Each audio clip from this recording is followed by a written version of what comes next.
Hare Krishna, we will resume that Omakyanativanasya, Snam/Lakyan, Seksha Militam Yena, Tasnai Shurave Nama, Namo Vishnu Padai Krishna Pistai, Bhattale Srimati Bhakti Vedanta Swami Dinamini, Namaste Saraswati Devi, Gauravani Pacharani, Nirvishesha Punyavadi Paskachai, Prasatai, Prabhupada. Okay. So this verse 4 till 8 is about how to develop spiritual vision. We have heard about Ishvara. Ishvara is inconceivable, but still these verses will direct us how to know Ishvara. That so text mantra 4. Om Namo Bhagavate Vasudevaya.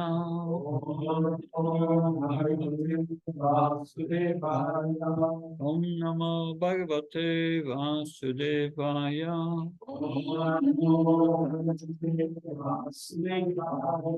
Om Namo Bhagavate Vasudevaya.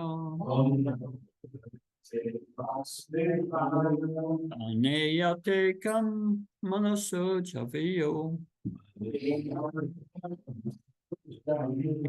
Naina deva apnuvam purvamaksat. Tadavatanyam atyetitistat. Tasmin apomata rishvatarate.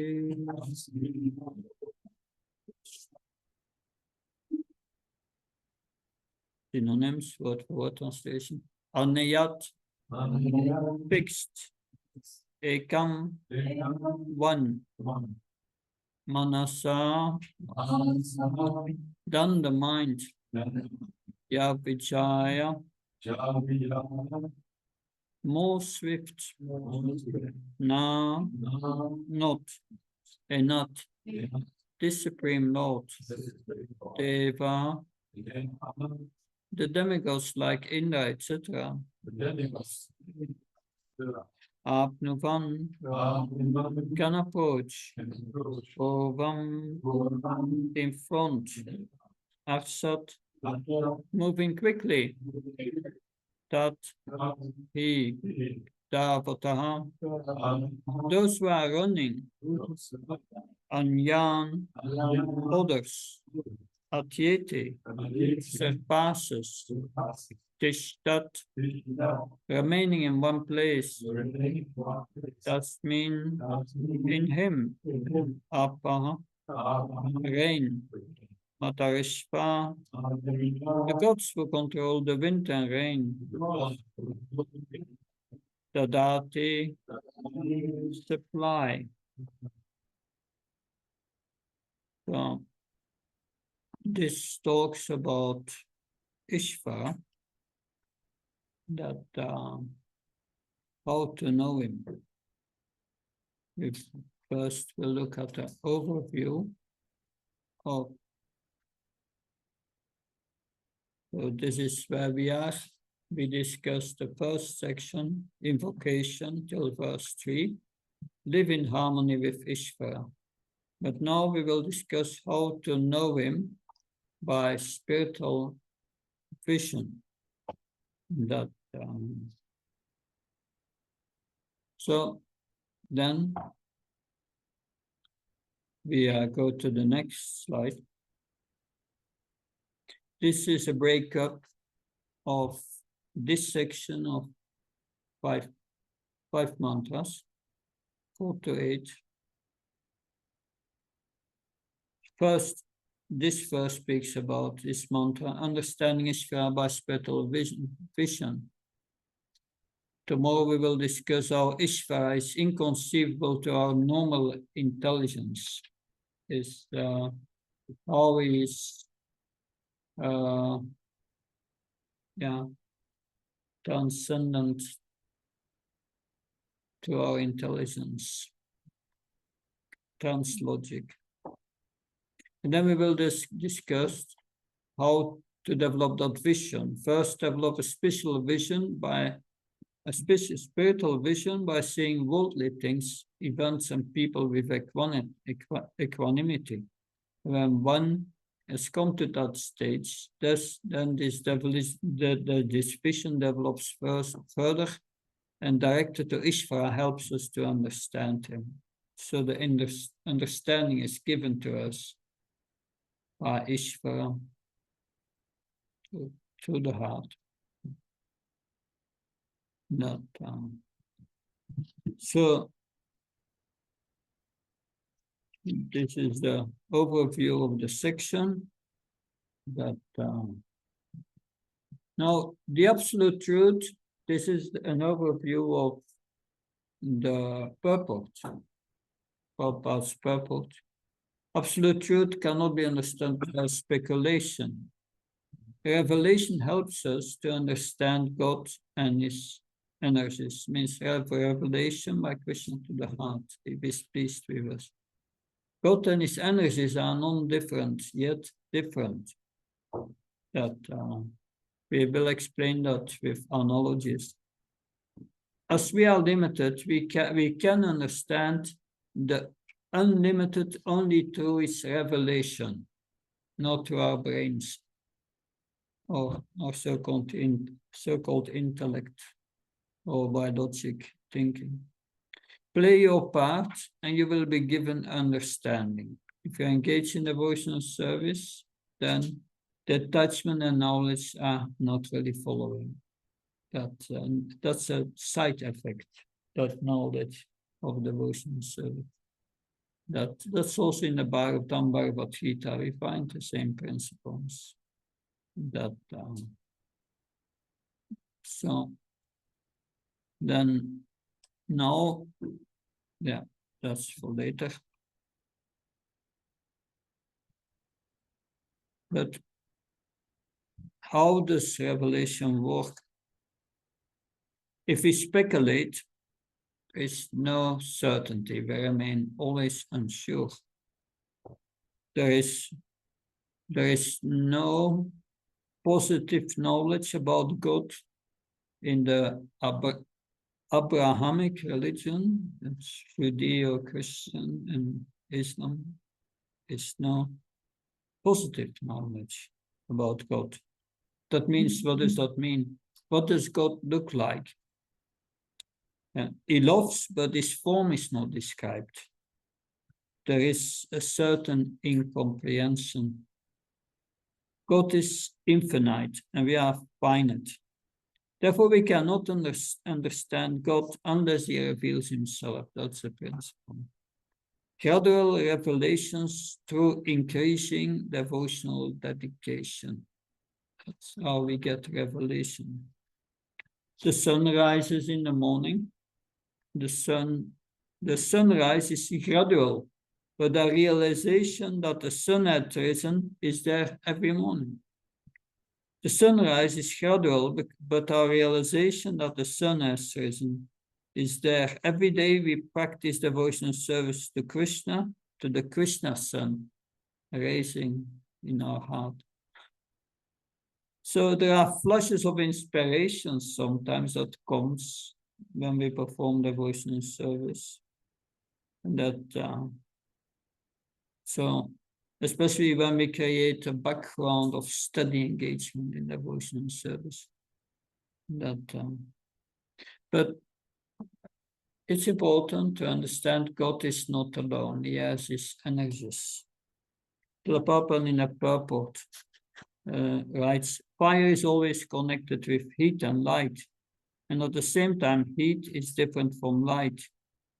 We cannot analytically separate both. They are one organic whole. So there are different ways of understanding something. There's analysis, and synthesis. Interesting. Analysis, breaking up in parts for our understanding. Analyze.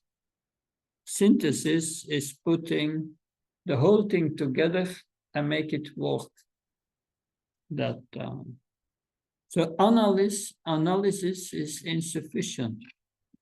When a child learns a language, it's through synthesis, practical. The child understands the language through functioning. Then later he learns the analysis. That comes later, the understanding of grammar, what is a noun, what is a pronoun, what is a verb. That comes later. When I want to learn German, I take a textbook. This is the analytical way of learning the textbook. In that way, Krishna consciousness is learned through synthesis. When we meet the devotees, we become attracted by the culture and the living way of devotees, and we learn from synthesis. Then later they learn why devotees are so kind. We learn why devotees are so kind. They understand that they are not a body. And then analysis comes. Real life is a synthesis that makes things work in our life. Then later analysis comes. Analysis and synthesis are both important. Srila Prabhupada writes in the purport. In the Vishnu Purana, its potencies are compared to the heat and light that emanate from a fire. Although situated in one place, a fire can distribute its light and heat from some distance. Similarly, the absolute truth, the absolute personality of Godhead, although fixed in its transcendental abode, can diffuse its different energies everywhere. Interesting. Yeah.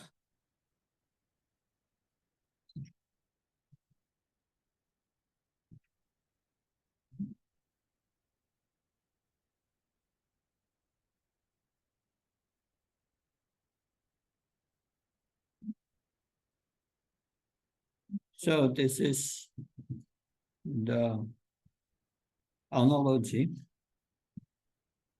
So the Lord has his energies. Fire burns. Fire and burning are the same and different. They are the same and different. Fire is what happens when fire is there, and then there is burning. Both are related, but are not entirely the same. If they were the same, then there is no need to say burning, just say fire. But if we want to explain that fire burns, then we use the verb burn. Burning is a property of fire. So we are limited.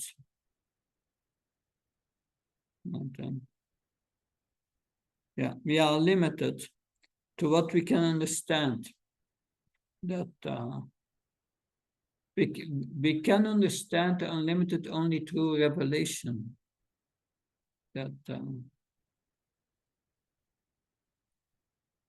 So be a part, not a part. Our material talents comes from God and are best used to glorify God. Then they will bring us the greatest happiness and will do the best service for others. So we need to be a part of Krishna's plan. That's the point. If we try to be separate from Krishna, then we suffer, because we are Mamagam Sachivilakal Shiva Bhuta Sanatana. We are a part and parcel of Krishna. So all living entities are parts of Krishna. If the mind is filled with unlimited desires, then there is kashati, struggling. That from the moment you maintain, from the moment you cultivate a material desire in this world to enjoy, Just by thinking of it, you're already suffering. Your suffering starts. But, so if the mind is filled with unlimited desires, then certainly capsulating, struggling. But how to come out of it? We have so many desires. That mostly our desires go together with our capabilities, using our talents in the service of God. But, yes, here, yeah, we come to that a little later. That so devotees, the materialists, they think the only reality is this material world. What I can see, what I experience. The impersonalists, they say this world is illusion, rejected. And the devotees, they say the spiritual and the material world are both real. But the spiritual world is eternal and the material world is temporary. That's the difference. So the materialists, we hear so many songs on the radio. By singing mundane songs, they are expanding their illusion. They use talents to become more and more deeply entrapped into the illusion. Impersonalists, they forget their talents. You must go beyond this world, forget everything in this world. Go beyond it.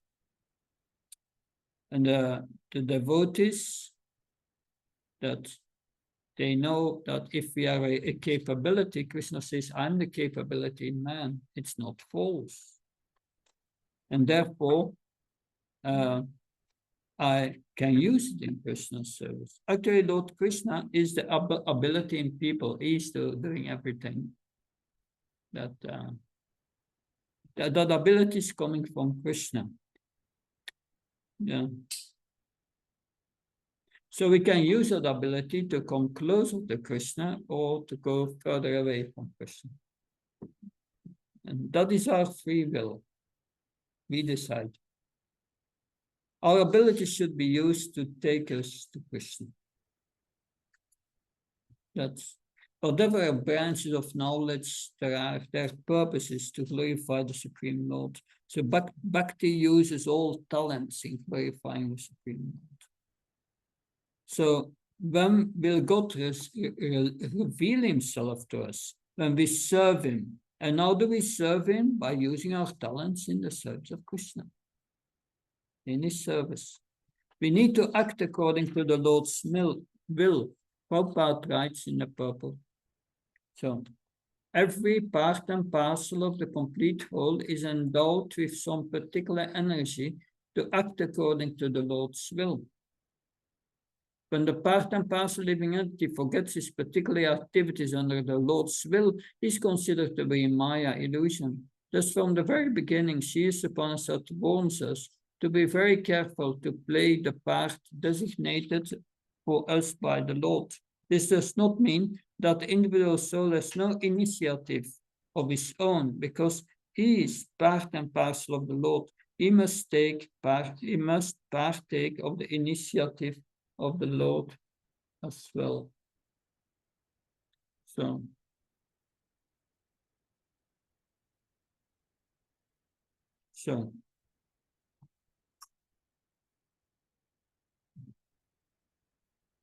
the Varnashram system was based, especially the Varna part, on the abilities given to us by God.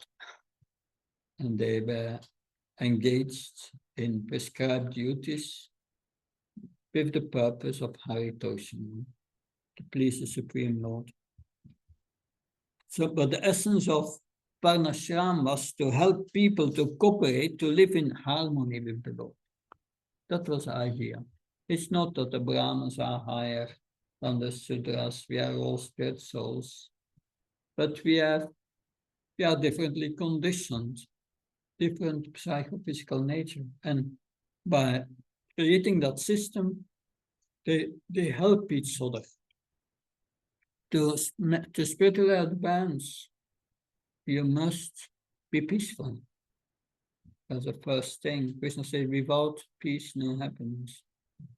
So it was a peaceful society, not the societies we call know in this world today. That is just the opposite. Because in the Varnashram system, the Brahmins, they were supplying to everyone free education. So nobody had to worry about this education. It's there. The Kshatriyas were protecting everyone. So no need to worry about your protection. They will do. And the Vaishyas, trade and cow protection, they were providing the food for everyone. So food was no problem. And the Sudras, they were happy to assist all the others. That it was a peaceful society.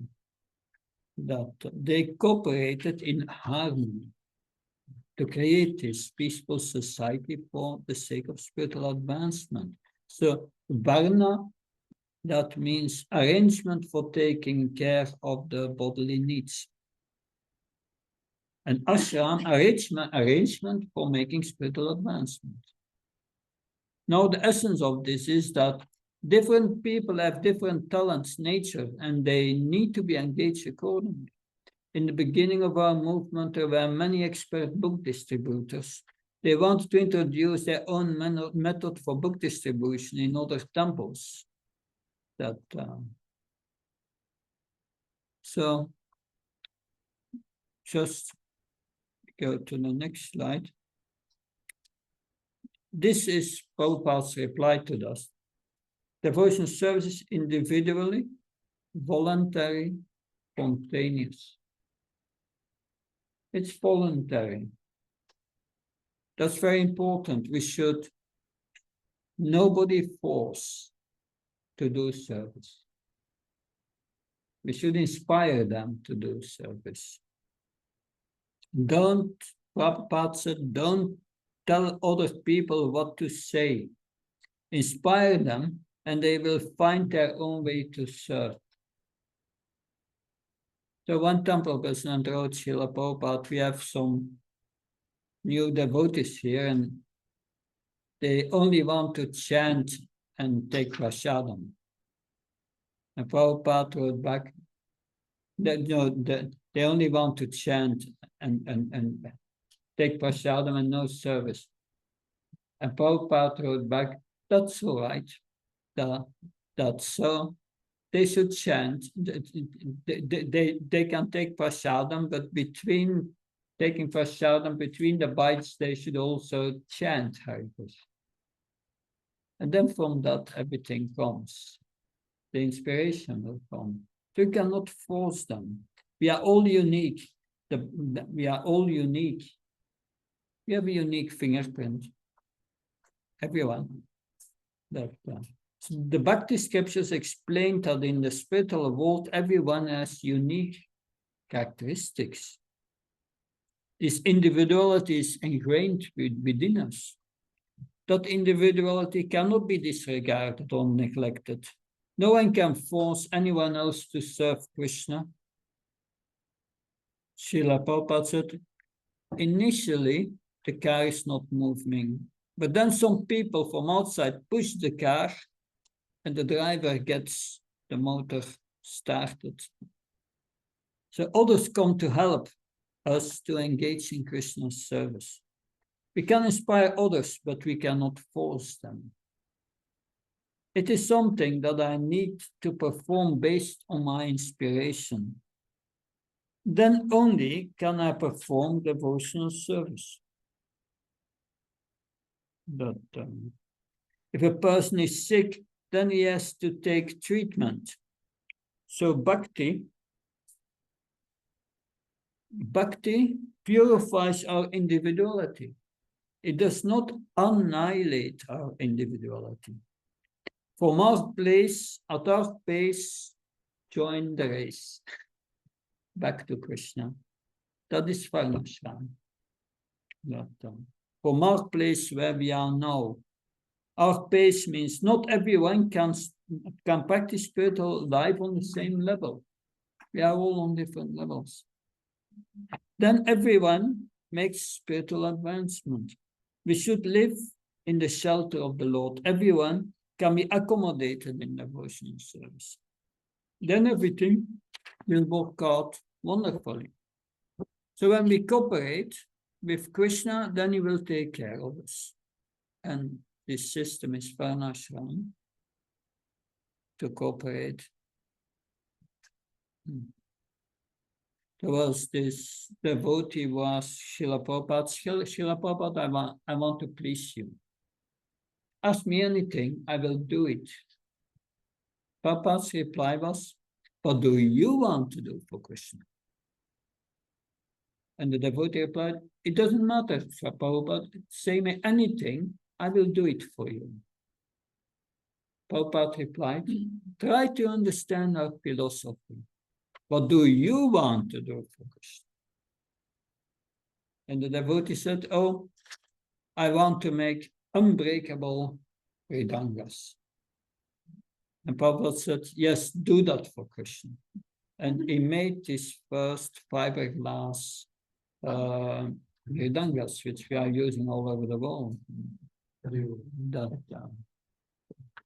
So, yes, many devotees wait from Srila Prabhupada or the spiritual master for some instruction. And our spiritual masters are so busy. But if devotees recognize their interest for service, they can do it for Krishna, what they are good in. My engagement in devotional service is my responsibility. It does not mean that we do not need the mercy of the spiritual master. But expanding my service is my responsibility. The spiritual master will correct me, but I need to go my way. So to discover myself, the first step is, I'm not this body, I'm a spirit soul. The second phase is, what is my psychophysical nature? Mostly our psychophysical nature is what we are good in, what we like to do. Yes. And then use this nature in the service of Krishna. That will enable us to serve Krishna an entire lifetime. Yeah. So action, emotions, and intentions. These three things are important in our relationship with Krishna. And Krishna says in Bhagavad Gita, we will learn soon, Ye atama pavachnate tamstate bhajamyam, Vana vartmane panamas, Mama vartmane vartante, Manusha parta sarvasya. As all surrenders unto me, I reward them accordingly. According to our surrender, Krishna reciprocates. So this reciprocation is Krishna's blessings. And as Krishna himself, he reveals himself in the heart of his pure devotee. If we are attracted to Krishna, then, yeah, if we are attracted to devotional service, then we are attracted to Krishna. So Krishna is a role of us, a service. And as we progress, as we progress in devotional service, things become clearer. Devotional service is very dynamic. We offer ourselves to Krishna, and Krishna offers himself to us. So Krishna is the abode of all, and the reservoir of all happiness. The more we connect with him, the more we become happy. Srila Prabhupada in the purport writes, all power is obtained from the Lord. Therefore, each particular power must be utilized to execute the will of the Lord and not otherwise. That the Lord can be known by one who has adopted submissive service attitude. Perfect knowledge means knowing the Lord in all his features, knowing his potencies, knowing how these potencies work by his will. That's so. Any questions on this mantra?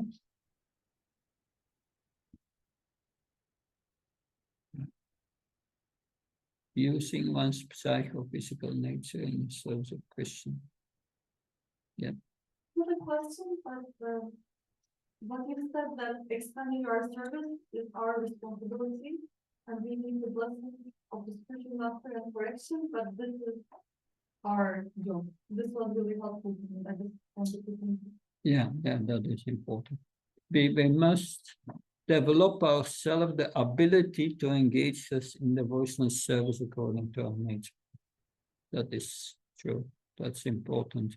Like your nature can be seen in your astrological chart, your nature. That so I've Saturn and Jupiter in Sagittarius, 10th house. That's my profession. I'm a teacher, Jupiter, and Saturn. It's in conjunction with Saturn in Sagittarius. Saturn is renunciation. So I'm teaching renunciation. And in my 5th house, that's the house of the Mercury is in his own house, means great intelligence. So I'm using my intelligence to teach Krishna consciousness. That's my nature. I'm a teacher of Krishna consciousness. And that's what I've been doing since I'm joining. I'm always studied, always giving lectures. It's my nature. I don't have to try to do something else. I try to do something else. Never worked out. But that's the only thing that works out. So it becomes clear by time. That is what Krishna wants you to do. These are the capability he gives. I'm not saying that you have to look at your astrological chart. It's not needed for me. Yes? I've heard some years ago in a lecture here in Simhachalam, this Holiness Maharaj said that what you don't like, that we have to do for Krishna. As if I understood the English right, that it was maybe something for the purpose of our purification, because I have sometimes the feeling that Krishna wants something from me where I'm meditating and think, oh, this I cannot do. Yeah. So, Yeah. The point there is generally we have to engage ourselves according to our psychophysical nature. But it's not when the temple president says to you, please clean the temple room, and we say, no, that's not my nature, I cannot do it. No, we have to do that. We can say it's not my nature to sell books, but during a marathon, we do something special, and we still try to please Prabhupada. We do something which is not against our nature, but that some tapasya, and that helps to purify us. That and this is an important aspect. Krishna puts you in such situations many times. That I've been asked to be a member of the sannyas ministry. It's not my nature, but anyway, I'm there. I'm trying my best. That it's not that I'm saying it's not my nature, and it pleases the spiritual master. But generally, you must be engaged according to your physical nature. Otherwise, you cannot do it lifelong. But that does not mean we don't have to do anything else. Sometimes it's needed. Yes.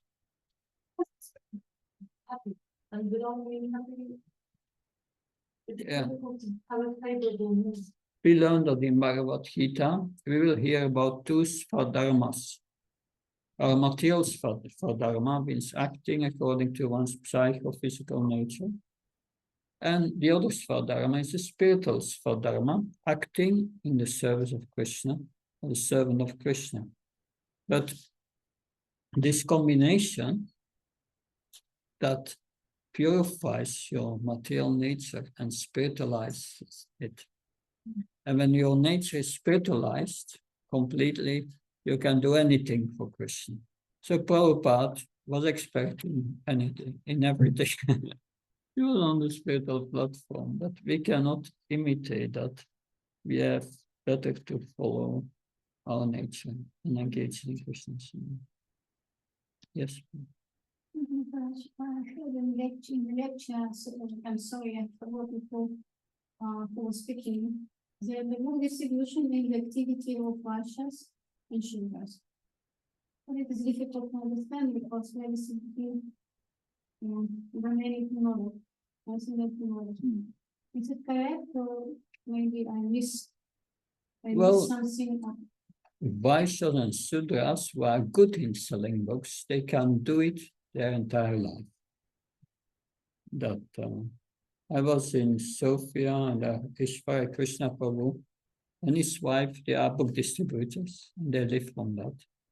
But they have that nature, they can do it. But not everyone can do it. That, if you think, if you do it with the mentality that I'm distributing books because it's my nature, my material nature, that's not so favorable. We do the book distribution to please the spiritual master. It's a spiritual activity to please Krishna. That and we should see it as such. That and then it becomes transcendental. Yeah.